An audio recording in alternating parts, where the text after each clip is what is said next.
Welcome back to our channel. Today, we are dive in how to see Gmail password. Method 1. Checking with Password Manager on Android. Start by opening the Settings app on your Android phone. Now scroll down and tap on Google. Then go into Manage your Google account. Once you're there, swipe over to the Security tab. Scroll down until you see Password Manager and tap on it. Here you'll find a list of all the passwords your phone has saved for different accounts. Look for the one labeled Binance or any app.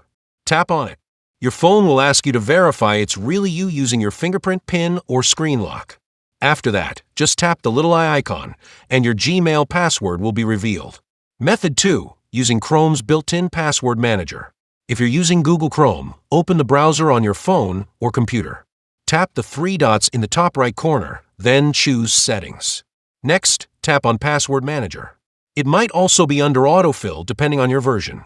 Here, Chrome shows all the passwords it has saved for you. Scroll until you spot your Binance or Mailani account and tap on it.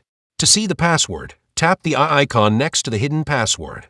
You'll be asked to enter your device password or use a fingerprint for confirmation. Once you do that, your Gmail password will show up right there on the screen. If this video helped you out, don't forget to like and subscribe.